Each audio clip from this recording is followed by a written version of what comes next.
started more than 1 year ago, which means that we are slow, but that means also that I will be able to only to explain a very small amount of what we did. And I should say for those of you, and there are a lot of people who are here which were there this morning, then we are going to stay mostly in the same world as in the talk of Pierre Colmez this morning. And as he explained, we have difficulty in this world with the Frobenius. So one way of getting rid of this difficulty is to do what he did this morning, which means to do a lot of analysis. What I'm going to do is to take the quotient under the action of Frobenius, and then it solves some of the difficulty, of course not the same one, and then we are doing algebraic geometry instead. Well, some kind of elementary algebraic geometry. Okay, so this one, yes. So let me start with C. Also the difference, main difference between this talk and mine is that he was working over, I went, you see the same word, but I went to the algebraic closure. So let's do that. We have C, which is an algebraically closed field of characteristic 0, which is complete with respect to a non-Archimedean, non-trivial absolute value, and whose residue field is of characteristic P, positive. It's important for us that we don't restrict ourselves to the things that you get by taking algebraic completion of algebraic closure of p-Adic field, so to speak, field complete with respect to a discrete valuation. For instance, the absolute value can be real valued, but the group of absolute value can be R. Okay. So as each time, so the p-Adic Hodge theory, each time you have such a C, gives you a way to build a new field, which is called B de Rham, and a new ring, which is called BST. So let me say briefly that B de Rham, it's a field. And this field, again, is complete with respect to a discrete valuation, and its residue field is C. Of course, it means that as an abstract field, it's just the ring of formal power series in one variable with coefficient in C. But there is but this is not. You don't have to think like that, because if there is an action of Galois, this is not, you can't do that in a compatible way with the action of Galois. So BST is a subring. But right now, the only thing you need to know about BST is that it's equipped with two maps, N and Phi, which go from BST into itself. The first one is a derivation, and the second one is an endomorphism.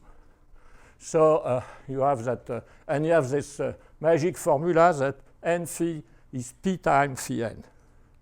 Okay, so now when you have that, we can define a subring. So there, for experts, there is a ring which is called Bicris, which is the kernel, there is a constant, so to speak, the kernel of the derivation. But you take also the part on Bicris on which phi is 1. So you get a subring that it's always called BE in this theory. And then comes a theorem, which is, okay, so the first part of this theorem was known since a long time, is that the unit, despite the fact that B is a huge ring, there are no more units than in QP. So the B units are non-zero element of QP. But the second part, which came as a surprise to us, is that this ring is a principal domain. Okay, I must say it has a long history. I could explain, I could make, instead of making a talk on this thing, I could explain the story of this fact, which would make a whole talk. So it was first, but it's a recent story. I mean, it was first observed in a paper of Berger that it was a Bezout ring. And Bezout means that all ideal of finite type is principal. And so I said, that's stupid, it can't be true. And it's even worse because if it were true, that would, I knew how to prove that it would be principal. And then I look at the proof. The proof relied on a result of Kedlaya, and I could understand the proof of Berger. So I said, there is a mistake in Kedlaya's work. And then I realized that using something which is called, that we call ironically, the fundamental lemma in p-Adic Hodge theory, I could indeed prove that. And then now we have, with Farg, a much more conceptual proof of this fact. Okay, so now you see, we are done, more or less. Because you see, we have this XE, the spectrum of this ring, which for expert was something that you don't want to look at in the algebraic world, because it's the way it was constructed. You don't want to do that. I mean, it's a perfectly reasonable scheme. It's a spectrum of a principal domain. Okay, so whereas you have that, we want to compactify it. So you have to add a point at infinity. But you have a point at infinity which is given with us. This is the fact that B is contained in B de Rham. And B de Rham is equipped with evaluation. So this valuation is a discrete valuation. So you can look at the valuation, the restriction of this valuation to the fraction field of BE, and this gives you an extra place, so to speak. Place, I don't know how to say that. So you can look at this local ring, which is a discrete valuation ring, OX infinity, which is a set of elements of positive valuation inside of BE. And then we can do something. I mean, usually we are told when we learn algebraic geometry that the way to glue schemes, we glue two schemes along an open subscheme. But you can do that. That works as well. I mean, there is no problem. So you see, in this situation, we glue two schemes, the XC and the spectrum of this discrete valuation ring along the spectrum of the fraction, the common fraction field of the ring. So if you think for a minute, you can construct P1 from A1 by this procedure, and it works as well in this case. So we get a scheme. You see, and this scheme is a nice scheme. I mean, so I gave for those people who don't believe me an explicit description of the structural sheaf below. So you see, and we get a scheme which is a separated integral Noetherian normal scheme. Noetherian scheme, which is, well, it is regular. It's certainly not smooth because it's not of finite type, but it's formally smooth, if you like. And it has, you throw away one point, and you get the spectrum of a principal domain. Okay. So, by the way, with this description that I gave of this curve, this definition that I gave, it's easy to describe vector bundles. You see, when you have a vector bundle F on X, you can take the section of F on the open affine scheme, subscheme XE. So this is a BE module, but BE is principal, so it's a free BE module. And you have the fiber at infinity, and there is a misprint on the last line, F infinite. And it's more convenient for the purpose of application to p-Adic Hodge theory to complete it. That is, you extend, it's not written, or maybe it's written the next line. Oops, sorry. Yes, it's written next line. You extend the scalar. No, it was no mistake, I'm sorry. So you have FE, which is the section of over the open set XC of this vector bundle. And you have the compression at infinity of the fiber. We have the compression of the fiber at infinity, which is a free B plus de Rham module. So I used to consider this kind of thing a triple. Of course, the two things are linked by the fact that when you extend the scalar to B de Rham, which is a field which contains both BE and B plus de Rham, the two things become the same. And to obey to the Berger's rule somehow, this triple, I will make it just a pair by considering F infinite as a B plus de Rham lattice sitting inside of the B de Rham vector space made out of Fe. So a lattice means a sub B plus de Rham module which of finite type which generates the B de Rham vector space. And in this way you can get an equivalence of categories. That's quite easy. When you have so by the way, this same thing works for P1. You can, and it's well known, by the way. It has been used by people like Beauville and Laszlo, for instance. Okay, so and the cohomology of these vector bundles are easy to compute, you see. There is only the H0 and H1. It's one-dimensional, this Noetherian scheme. And you see, the global section is thus the intersection of the Fe and F infinite. And the two things, you send it into F de Rham, which is the B de Rham vector space that you get by extending the scalar to B de Rham, which is the same for the two things, just by addition. And the co-kernel is the H1. So you have this exact sequence. Then explains something which is quite wonderful. You see, in p-Adic Hodge theory, there is something else that we call fundamental. As far as I know, there are only two things which are called fundamental. There was a fundamental lemma, and there is this thing. We call that the fundamental short exact sequence of p-Adic Hodge theory. And this tells you that this is that. So you have B and B plus the RAM, who are subring of B the RAM. Their intersection is QP, and the sum is B the RAM. So what does it mean? That means that the structural shift OX corresponds to B and B plus the RAM. So that means that the H0 is QP, and the H1 is 0. So it's pretty much like as a P1, right? It's of genus 0, so to speak. But of course, you have to be careful because... OK, so now what I'm going to do. So I'm going to give you a more intrinsic definition of this scheme, and which I'll use to study its structure, to understand how it works. And we will discover a lot of funny things, by the way. And then I will tell you how we can classify vector bundles on this curve, which is not algebraic in the sense that the things are not of finite type over QP. And I will... so now all the constructions I made are completely factorial. So if C is a p-Adic completion of the algebraic closure of a p-Adic field K bar, then you have an action of the Galois group on everything, and therefore on the curve, so to speak, X.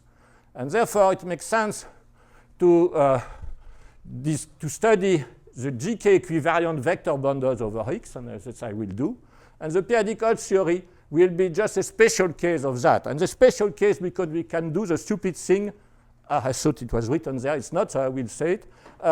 You see, you have a p-Adic Galois representation of GK. Well, it looks a complicated object. So you make it even more complicated by tensoring it with OX. And yet, then you get a GK equivariant vector bundle. And the classification of GK equivariant vector bundle tells us that this is the same as a GK equivariant vector bundle, which is semi-stable of slope 0. But the advantage of the vector bundle, you see, GK representation, if the image of Galois is big, it's really irreducible. When a vector bundle is not. I mean, you can make an extension of line bundles, and there are a lot of situations where you can do that with an action of GK. And that's, by the way, people in p-Adic Langland theory did it. They worked with vector bundles without knowing it, you see, because this is the notion of trianguline representation, which is exactly that. OK, so now I will spend most of the time of my talk by describing another, giving you another description of this scheme. And yes, and so I will give you a construction which is much more general, because I want to explain to you, because it gives us a very good intuition of what is going on. A construction, the same, you can redo also. You see, there are people who made the analog of p-Adic Hodge theory purely in characteristic P. So there was a paper of Hartel and Pink, and of Genestier and Vincent Laforgue. So we can redo that as well. There are two special cases of the same thing. So I start with F, which is so F is an algebraically closed field of positive characteristic P, which is complete with respect to a non-trivial absolute value. Okay? So that's it. So it seems that it has nothing to do with what I just said, but you will see the relation. E is a locally compact field, which is non-Archimedean, so therefore it has a residue field. I call it FQ, and so if Q is a power of P, F as a subfield which has Q element identifies these two fields. So I choose an embedding of FQ into it. And pi is a uniformizing parameter of E. So each time I give myself this data, I will construct a curve, X, that will associate to that. OK. And the curve I introduced at the beginning will be the thing that you get when you take for E, QP, for pi, P, and for F, the field I'll call F of C. So I have to explain to you what is F of C, how you can associate to a field of characteristic 0 like the C before a field of characteristic P like F. Well, everybody who is working in p-Adic Hodge theory knows how to do that. And you see what you do the following. You consider the sequence, an element of F of C is just a sequence of elements of C. But xn plus 1 is a piece root of xn. So as I said, this is just that. And of course, there is no problem to multiply the two elements to get an element like that. When you add them, it doesn't work that well. But if you do the trick which is written there, so you look at the limit, you fix n, and you look at the limit when m go to infinity of the chosen p to the mth root of xn plus the chosen p to the mth root of yn, and you raise that to the p to the m, you get an element of this f of c.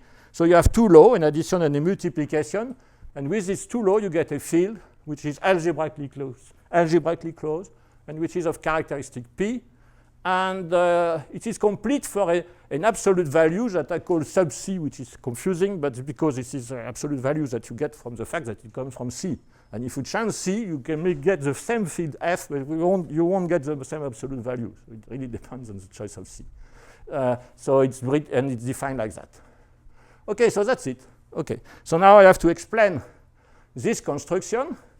And okay, so now I will make a few constructions which are very parallel, I mean, to the construction for those people who were tomorrow who attended Pierre Colmet's lecture. They are mostly the same construction, except for one thing. In his context, maybe you can't read it, can't see anything. Okay, in his context, he was starting with a ring that he was denoting, I guess, something like OE with what he called normal, or whatever you call that, natural, which was something like that, a regular local ring of dimension 2, thanks, Zp of t, right? And so when you reduce it mod p, you get something like fp of t, right? And what I am doing is more or less the same, except fp of t now is replaced by this algebraically closed field f. And so you see, when you do this kind of game, I mean, in a local regular ring, you have two parameters. You have of dimension 2, you have two parameters. So you have t and p, for instance. And what Colmet did in his talk, he was considering these things as function of the variable t. And so to speak, what I am going to do is to consider the thing. You see, now there is no more t because we are inside of a field which is algebraically closed. And I want t to vary, by the way. Well, t to be anything. I will consider this thing as function of the variable pi. But pi can be 2 or 3, so it's not really variable. So you have to be careful. OK, so let's explain the construction. So E is the unique field which contains E, straight E, and which is complete with respect to a discrete valuation. So I should rather go to the next line because it's easier to describe explicitly what it is. You see, it's a field which is complete with respect to a discrete valuation, which contains the field E, and the valuation of on plane E and on script E is the same. Well, the valuation of plane E is a restriction of the valuation of script E. I want the pi, which was a uniformizing parameter of E, to be, again, a uniformizer parameter of script E. And I want the residue field, instead of being FQ, to be F. So you see, there are two possibilities. Either we are in a equal characteristic, and E is the ring of formal powers, the field of formal power series with coefficient in FQ. And so that's and then the script E is just the formal power series with coefficient in F instead of FQ. Or we are in mixed characteristic, which means that E is a finite extension of QP. And then in this case, the script E is just, you have the fraction field of the Witt vector with coefficient of F is such a field, but that's, it has it's a complete discrete valuation field, but the residue field is F, and the maximal ideal is generated by P. So it contains the ring of Witt vectors with coefficient in FQ, and you extend the scalar to E. So the field E is one of those two fields. Okay, and as you know, there is a unique section of the projection on OE, the ring of the integer of E, the unit ball, if you like, on F, which is multiplicative. Well, in mixed characteristics, this is a Teichmüller representative, if you like. In equal characteristics, this is just A go to A, like that. So I call it A between brackets in both cases because I can get a unified notation for two cases.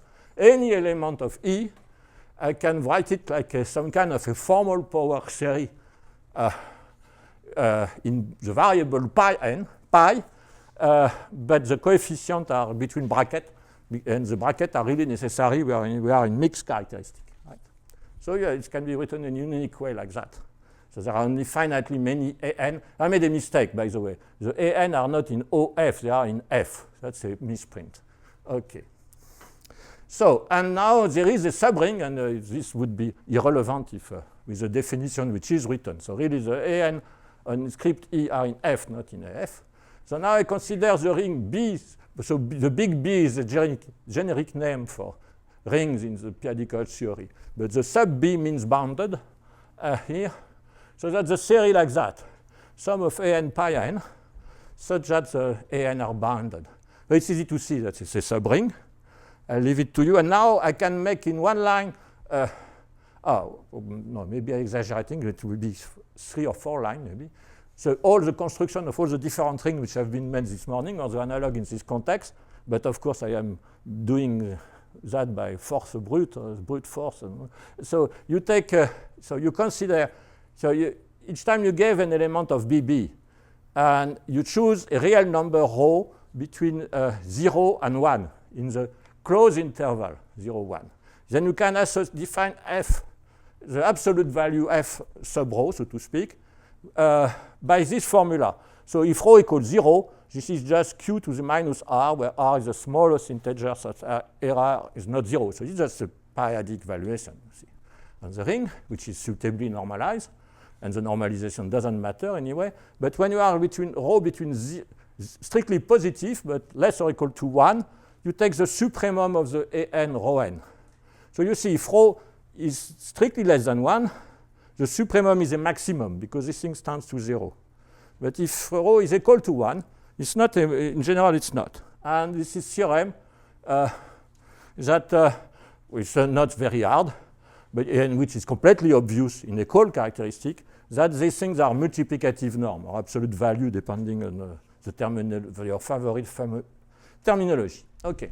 So now, each time we give an interval I, which is contained in 0, 1, we can consider the completion Bi of BB with respect to all the family of norms with the rho inside of that.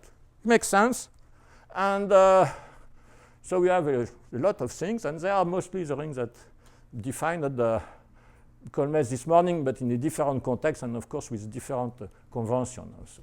So you see, and I will restrict myself to intervals which are contained in the open interval 0, 1, because first I need to do that. In fact, the ring which matters for my purpose today is the ring which corresponds to the open interval 0, 1. And also because what I'm going to say would be it will be false like that if it was not this condition. So you see, if you are an equal characteristic, Bi, you can interpret it as a ring of a rigid or analytic function in the annulus of the z in f, which are in the interval I. So this is why I'm tempted to call the analog in the rigid analytic function in mixed characteristics. And in this case, you can write f as a series in both directions, like that. That's easy to see that you can do that. You see, and now, of course, you have to assure that the series converge in both directions, and the condition is written there. So any f in Bi can be written uniquely like that. So now, in mixed characteristics, the situation is more subtle. The first thing you have, of course, any such series like that with this condition converge in this ring. So it defines an element of this ring. But, well, we know nothing. But we don't believe that it is true that any element can be written uniquely like that. It's possible that any element can be written like that, but I would be very surprised that it's always unique. So you have to be careful. Okay. And also you have the fact, which is obvious in a call characteristic, but which is also true, that the map Bj go to Bi is injective. Okay. So now let's go to the curve, to the definition of this curve. So I consider, so I will give you two definitions. One you may not like it, and the other is the one we really use. I like the first one, which is useless, by the way, but somehow it gives you a good feeling of what you are doing. So we look at the set of all the closed interval of 0, 1, ordered by inclusion, right? So for each closed interval I, we can look at the set well, you can, well, I write a set. It's a no, set. Set means it's not a set. Okay. I mean, so I set yi equals spec bi. So I get an affine scheme. So I get a directed system of schemes. So it's an object of the category of directed system of schemes. So it's, I call that an in scheme, but you have to be careful. There are people who give a much more restrictive definition of in scheme because the transition maps are absolutely not immersion. I mean, they are rather ugly maps. So you have to be very careful. Okay, nevertheless, you have this direct system of schemes. And you see, there is a Frobenius which acts on the situation. This is the thing I said at the beginning. This is a guy which is quite useful, but it's not so easy to handle. So it's defined in this way, like that. You see, I define it like that because I want phi to be a E automorphism. There is this subfield E, so that's why there is this Q power which is there. So this is an automorphism of the ring BB. BB is a set of the bounded element. And it extends by continuity, not to an automorphism, as exactly it was explained by Colmes this morning again, not in an automorphism of BI, because it sends y sub A to the Q, B to the Q, onto A to E to the B. And it's an isomorphism on this one to the one, but you get an automorphism of the AND scheme. And okay, let me say also that we can consider the ring, as I said, B, which is the ring which corresponds to the open interval 0, 1, which is the inverse limit of the BI. And this gives an automorphism of this ring. Then you see, so the cyclic group generated by phi acts on Y and on B. So if you like, so we can make, so you see, you have this category of AND scheme as I define it. And well, it turns out that there is a, so the cyclic group generated by phi acts on this AND scheme. You can ask whether or not there is a quotient, makes sense in an abstract category, in the category of AND schemes. And the answer is yes, and this AND scheme is a scheme, and this is X. And of course, you may not like it, and it's not very, but then I give you a working definition, which is much better, but in this, what you do is that you check that this one has the desired properties, if you like, that X is just the proj, so it's defined as the proj of some graded ring, P, and the graded ring P is easy to define. P is the direct sum of the PD, therefore D in N, and PD is at the B in B, sorry, such that phi B is pi to the D B. That's it. So it's a graded ring. And okay. Okay, so now you want, you have this definition, but of course you need to know more. So of course we can forget the first thing. We just remember that X is the proj of this P. And we have something which is very explicitly defined, at least. And okay, so the first thing which is important is that the ring BI that I said earlier, when I is a closed interval, well, first I should say that each time you choose a lambda in F, such that the absolute value of lambda, so F is complete with respect to an absolute value, sit inside of the interval I. Then the ideals of BI, which is generated by pi minus lambda, is a maximal ideal. That's one result, which is completely trivial in a call characteristic, because that's just the evaluation, that's the kernel of the evaluation of the function at pi equal lambda. But the mixed characteristic is less trivial. And so if the interval, so now I assume I is closed, then BI is a principal domain. And if P is a maximal ideal, then there exists lambda, the ideals are really of this kind. So it exhausts all the possible maximal ideals. And in equal characteristic, of course, the proof is easy. You see, you have, even when you are in BI, because you have the you can make sense to speak of the Newton polygon of a function of that, and you can, therefore, you get some factorization, and from that you get it. And of course, the lambda is unique, and F, and the residue field, B mod P, is just F. Okay, but when you are in mixed characteristic, well, lambda is not unique, so we have to be careful. And BI mod P is, I call it C sub P because it's always a field of the kind we considered earlier. And this is why I wanted to consider all the possible fields like that. So this field is an algebraically closed field of characteristic 0, which contains E, and which is complete with an absolute value. So you can characterize, there is only one, such that the absolute value of pi is the absolute value of lambda. Okay? Even if lambda is not unique, its absolute value is unique. Okay, and okay, so of course you can ask, okay, where does this CP come from? It comes from the construction I explained to you earlier. So you see, you start with, then the first thing is that because CP is of this kind, we can associate to it a field of characteristic P by the construction I explained at the beginning, by taking the set of successive P to the nth root of element of CP. And this field is canonically F. And moreover, so you see you have Bi which is contained in B, so you can look at the map from Bi to CP. Well, the map from Bi to CP is defined by the formula which is there. You have the sum of the AN Pn, pi n, any element of Bi can be written like that. And, but now you can view An as an element sitting inside of F of Cp. So each An is a collection of successive P to the mth root of a given element of Cp. You choose the zeroth one, the An0, you get an element of Cp. So you have this map, and this is the map. And it extends uniquely by continuity to a map from Bi onto Cp. So that's it. So you see you have this ring Bi, which is a strange principal domain, because, I mean, when you are in equal characteristic, it's not really mysterious because it contains F. But when you are in mixed characteristic, it's rather strange. I mean,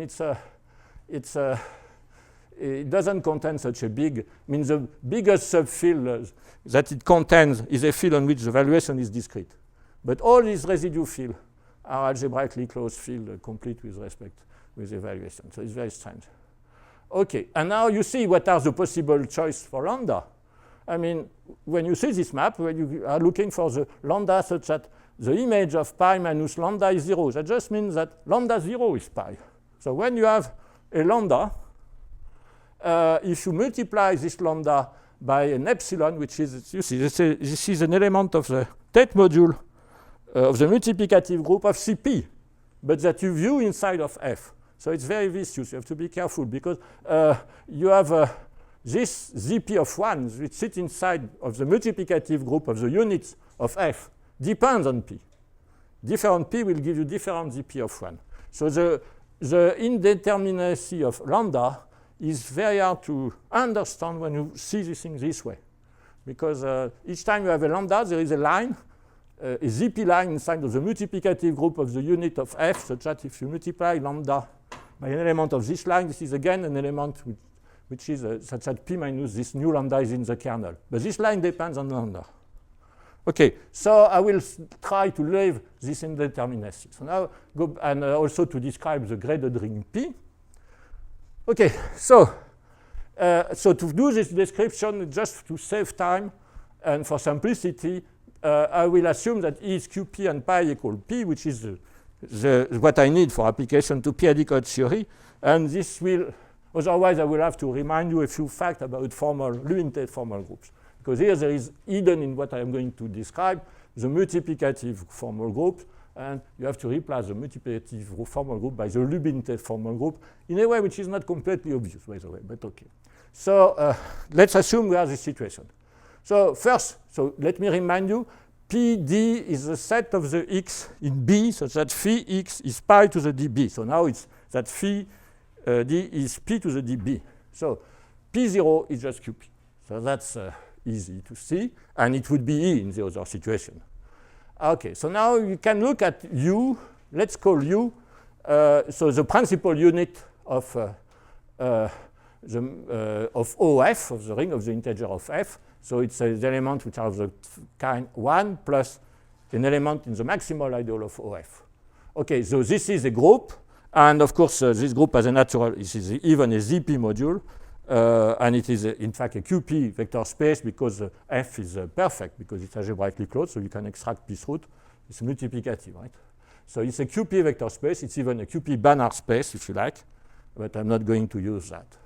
Okay, and so you see when you have a U in U, you can take this Teichmüller representative, which is now an element we sit inside a ring I call BB, for instance. So you can take the logarithm of that, and you can see immediately with the usual formal series that these series converge in B. So we get an element in B. And of course, because phi of Teichmüller of U is Teichmüller of U to the P, when you take the logarithm, you get an element which is P in P1. Phi of U is P times U. And so you have a map from this U into P1, and this map is an isomorphism.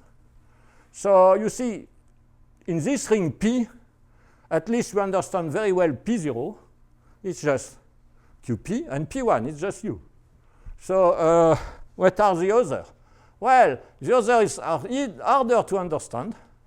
Okay, so now, yes, I first give you, but let me say the following thing, which is very important also.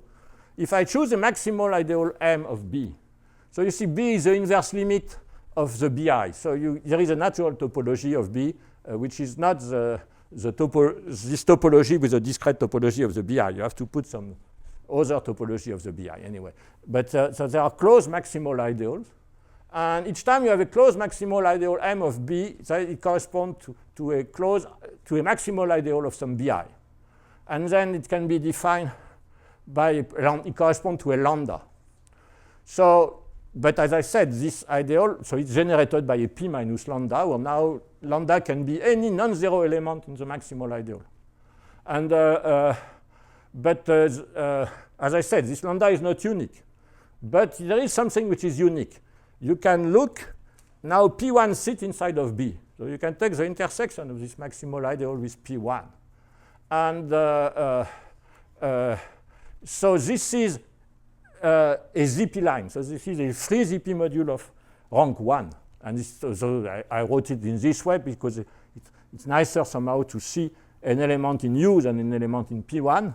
But so it's a logarithmic. So there is a unique free ZP module of rank 1 contained in U, which is well defined now, there's no ambiguity, which correspond to, which has the properties at M. And you see, you have the bijection between the maximal ideal of B and the free ZP module of rank, the sub-ZP module of rank 1 of U, which is given by this way. And each time you have such a thing, it gives you a field like a CP. So you have a lot of CPs, right? That's it. Okay, and so now this ring, so now the main property of this ring P is there. So this ring is graded factorial. I don't know if the terminology is in the literature. It's a graded ring. When you have an element PD, which is of an element which is homogeneous of degree D, well, and this is the fact it took for us a long time to find a proof of that. It was not clear that it was true, by the way. And then this element is a product of D element of P1. And you see, of course, it can be unique because you can permute the element. You can multiply an element by a non-zero element of QP, but that's the only thing you can do. So it's pretty much the same as a factorial ring, except it's graded factorial. It's not factorial. Okay? And okay, and by the way, I should say a word about the proof, because the proof is, you see, the proof, we need to know a lot of things about factorization of the ring B, in the ring B. So we did the kind of work that was the similar work in mixed characteristics, that's the work which was made by Lazar in equal characteristics, but it's less trivial in this case because there is no more Newton polygon, so you have to play with something else, which is the valuation polygon. I don't want to explain that now. And playing with that, you see that if you have an element which is non-invertible, which is in B, it must be an element of B which is not invertible. It must be divisible. It must sit at least in one ideal M. Okay?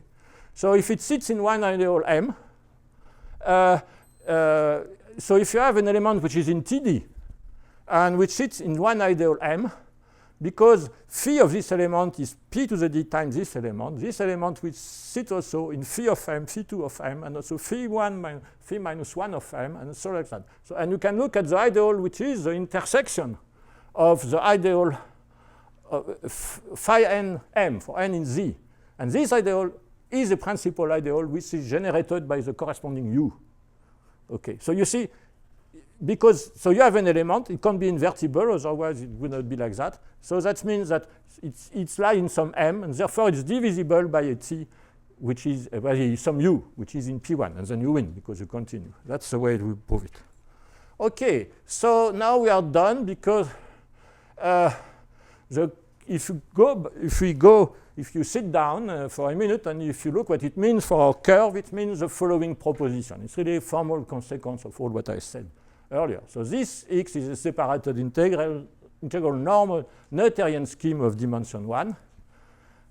We have a bijection between the close point of the curve x and the QP lines in P1, or the QP lines in this multiplicative QP vector space U, which is the same. You see why I replace ZP by QP, because it's exactly when you have a ZP line, we make the quotient by the action of Frobenius. So when we make a ZP line, when you apply phi, it's multiplied by P. So we replace the ZP line by P times. If you make phi minus 1, it divides by P. So we get the QP line.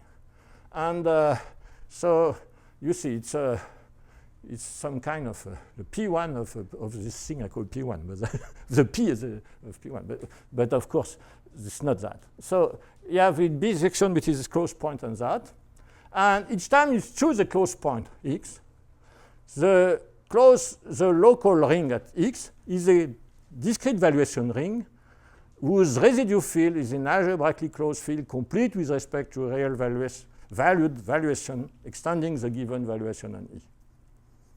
But so you see, that's very strange. And moreover, the open set that you get by removing x is affine, and it's the spectrum of a principal domain. So you see the construction I explained to you at the beginning. I mean, I had a chosen point which was looks very peculiar, but they are all the same from the point of view of this curve. That's okay. Okay, so now I want to study vector bundle over x. So I'm going to be very fast. I won't go into the detail.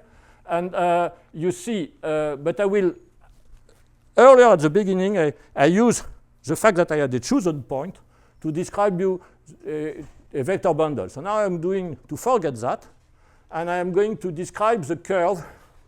I mean, you are somebody with some familiarity with vector bundles over algebraic curves, and you try to imitate. And we do it, and we got some, I mean, it's not so easy, but we succeeded. Okay, so we have vector bundles over x. Well, line bundles are easy. I mean, first you see the curve x comes with an OX of D because it's the product of something. So we can define OX of D by between, I hope I make this, it's the thing in bracket, the sign is correct because I never remember whether it's D or minus D, but okay, nevertheless. So you have for each integer D, you have a line bundle of degree D, which is OX of D, which is the product of this graded module, which is P, but shifted by D in the good direction. Okay, so I told you that H1 of OX is 0, and you can check when you compute the cohomology that the H1 of OX of D is 0. But there is a big difference with the projective line, is that the H1x of OX of D is not 0 if D is negative. So the H1 of x OX minus 1 is not 0. So there are non-trivial extensions of OX by OX of minus 1. And by the way, it's even worse than that. It's not finite dimensional, this thing. It's what, once we have identified this curve to the things that we get in p-Adic Hodge theory, it is one of the things that Kolmez called a Banach space with a B majuscule, big B. These talks this morning, there was small b because they like to reserve this big B to something. No, is that, no, it's a big vector, vector space. I'm sorry, I made a mistake. What do you call that? You call that? This thing like I'm called now Banach-Kolmez space. So I don't forget how you call that. So this, well, it's infinite dimensional as soon as it's not 0. Okay, because but with a big E because it's not of finite dimension. Okay. So now each time you have a non-zero vector bundle F. So now we want to classify vector bundles. So I just give you the result. you have a vector bundle which is non-zero. Over X, it has a rank, of course, it's not a problem. It has a degree, so if you are lazy like me, you can define it just as the degree of this determinant. So this determinant is isomorphic to X of D because the Picard group is the only possible line bundle. So you have a slope, which is the degree divided by R. And so now, once you have that, I mean, you can look at Harder-Narasimhan proof. It works word to word. Nothing to change. So you can define a vector bundle as being semi-stable if the slope of any subvector bundle is less or equal. And you have there is a unique filtration like that by subvector bundle, such that there are strict subvector bundles. So you can look at the quotient EI mod EI minus 1, which is again a vector bundle, and the slope are strictly increasing like that. And EI mod EI minus 1 is semi-stable. So that's we have this first result. We have also the fact that the Harder-Narasimhan filtration splits, but not canonically. The fact that it doesn't split canonically, by the way, is very important. And somehow it's unfortunate because it doesn't make the p-Adic theory completely empty. We still need to do some Galois cohomology. Otherwise, we would not have to do it. OK. So then you see. So now, yes, I need. So I tell you that. So you see, you have more things that copy of OX of D because they have extensions. So I want to describe the other vector bundle. And for that, I need to consider cyclic covering of the curve X. But the cyclic covering are given because I give you a very general construction of X. And so now you see, if you have X, you have the curve X, F, E, pi. You can call EH the unramified extension of degree h for any integer h, that is one, of E. And you assume that the residue field, again, is contained in F. Therefore, it's completely characterized completely canonically. So you get a new curve which corresponds to that, which corresponds, if you like, to the description by making the quotient, to make the quotient by the cyclic group generated by phi to the h instead of making the quotient by phi. And you see immediately that it must be a cyclic covering of degree h. And you see also that it's, in fact, it's a stupid covering. I hope it's written there because it's such a base change. Nevertheless, this xh, the interest of making this stupid covering is that xh, the way it's defined is come with a line bundle because it was is a proj of something. So you have a line bundle, which is OXH of D, and you can take the direct image. And of course, I decided to change pH to new h, and I did it only once. So the E OX lambda is the direct image of OXD, OX h of D. So if each time you have a rational number lambda, you write it lambda equal D over h with h and D prime together, if you like, and well, just to make sure I have the definition, and with h at least 1. So you can define OX of lambda like that. And the result now, you have the complete classification. So the result is that when you have, so any semi-stable vector bundle, well, as the slope is a rational number. For each rational number, there are indeed vector bundle who have the slope lambda, and they are all isomorphic to a number of copy of OX of lambda. So that gives the classification. Okay, so now I have maybe 10 minutes, something like that, yes, to go to the p-Adic Hodge theory. Okay, so I assume now that the field C, I start now with the field C, which is the completion of the algebraic closure of a p-Adic field. So K is a field of characteristic 0, which is complete with respect to discrete valuation. The residue field is perfect, and that's it. And F is f of c, and I construct the curve x, I said. So to this curve, so I have a maximal, so there is a b associated to that, and so I choose the maximal ideal of b. The way it's constructed, there is a map from b to c to define a well-closed ideal of b that I call infinite hat, and so therefore the image of infinite hat in the quotient, which is x, is a closed point of x. And okay, so which that I call infinite. So I have the situation I explained at the beginning. And so you see, if you don't know p-Adic Hodge theory, now I can tell you what are all these rings that you need to know in terms of this curve. So B plus, I'm cheating, but you see how I cheat. B plus the RAM is just the completion of B with respect to the kernel of theta-adic topology. That's what it has to be, the completion of the local ring with respect to this maximal ideal.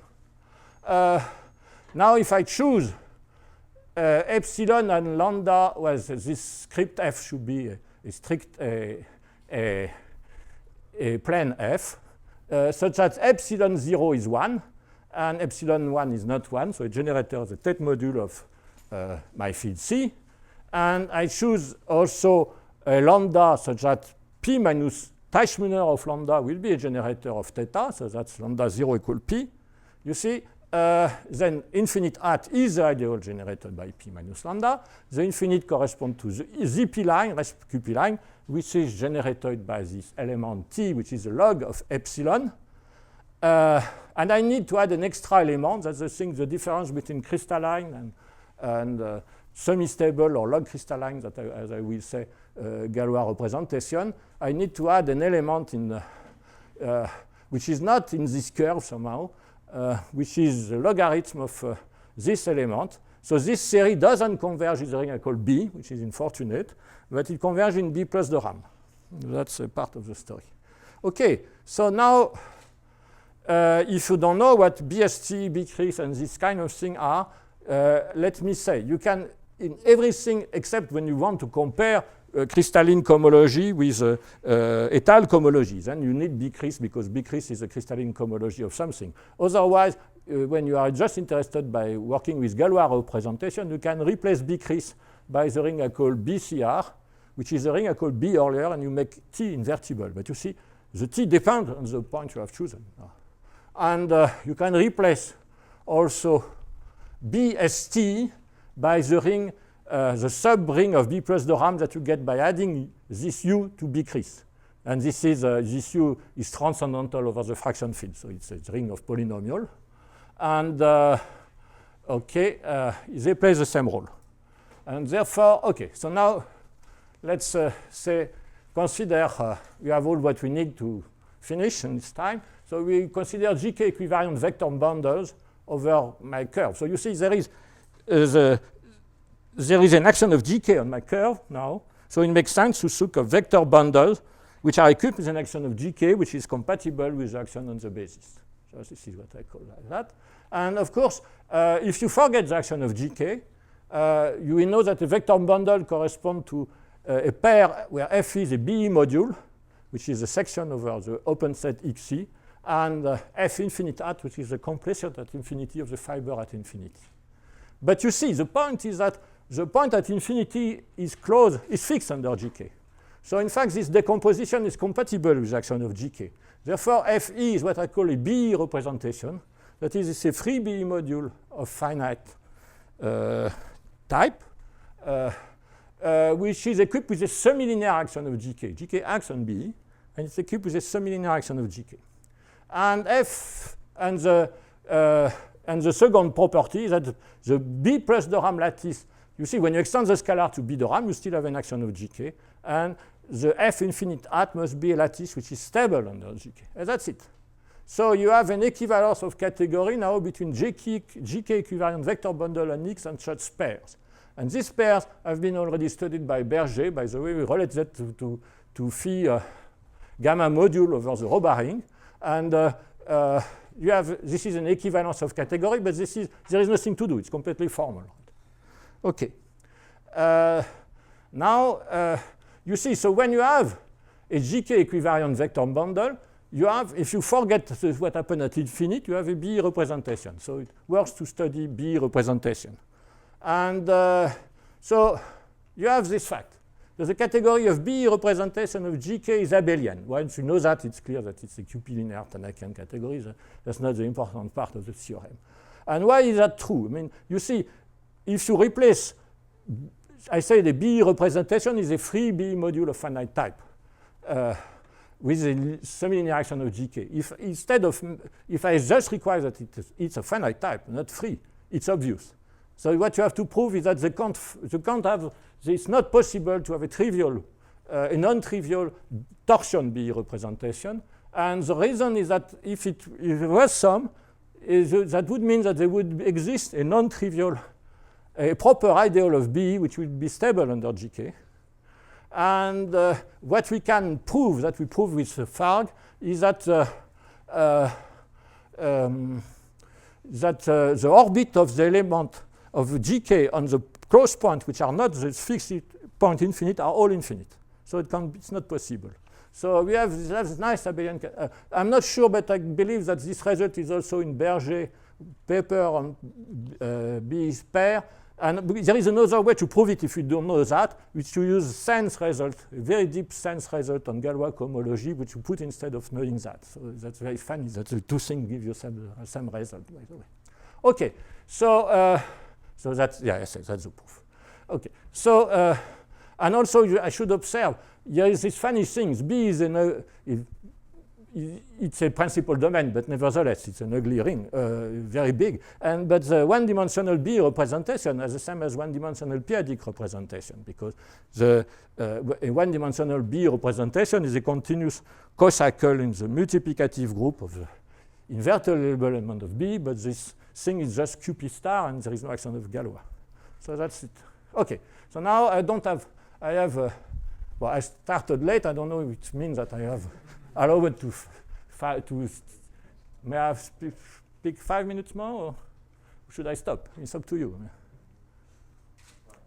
Okay, good. You are already so tired that you can't stop me. So we start with okay, so now you see, if you have a QP representation or a B representation or whatever is contained in BLCR is stable by GK. So it's a free module over this ring with a semi-linear action of GK. Then you can extend the scalar to the ring I call BLCR that I defined earlier, that you already forgot, but doesn't matter. I mean, it's a ring on which there is an action of GK. And we will say that the representation is log crystalline when we extend, or K should be below and not above.